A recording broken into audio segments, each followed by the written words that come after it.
Patriotism, the last refuge of the scoundrel. I'm just watching on the screen as I talk to you the tawdry scenes of Alex Salmond and co. waving their saltire, which is no more palatable to me than others waving the Union Jack at the Channel ports and shouting boo at Johnny Foreigner. Is Scotland on the point of breaking up from the rest of the United Kingdom? Maybe there are some out there who think that would be a good idea. Well, it's game on that subject, because now that the SNP have won an outstanding victory, no doubt, where they have an overall majority in the Scottish Parliament, there will be a referendum, and probably sooner rather than later. And we'll be covering it here on TalkSport, and I will be making my case here and in the Daily Record and my weekly column on Monday mornings that Scotland should say no.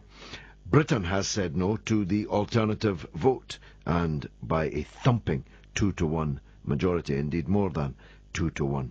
Nick Clegg is in deep doo-doo, and Chris Huhne, you'll remember, the man that he defeated for the Lib Dem leadership by a whisker, is already positioning himself, if you ask me, for a challenge to the Lib Dem leadership, who suffered such a catastrophic meltdown in yesterday's elections, not just losing the referendum, which was the whole basis of their coalition with the Conservatives. I was on television very late last night, in the early hours of the morning, with Lord Wallace, the former Lib Dem leader in Scotland, who said that, look, it's not a marriage we have with the Conservatives, it's not even cohabitation. It's a business-like relationship, to which I responded, like prostitution. Well, if it is like prostitution, the price was the AV referendum, but it's just gone, well, to say it's gone belly up would be seriously to underestimate the thumping that it has taken. So, election catastrophe, defeat of electoral reform, so it's all been for a ministerial Montego for Clegg and co.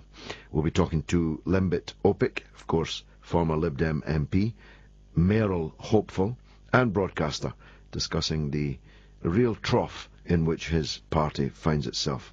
Now, Alistair McGowan, apart from being one of the world's greatest impersonators, wonderful comic genius, is actually a very active Green campaigner. And next week is Green Office Week, and we'll be talking to Alistair. I don't know which voice he'll be using. I don't know if he'll run the gamut of his great repertoire with us, but I hope so.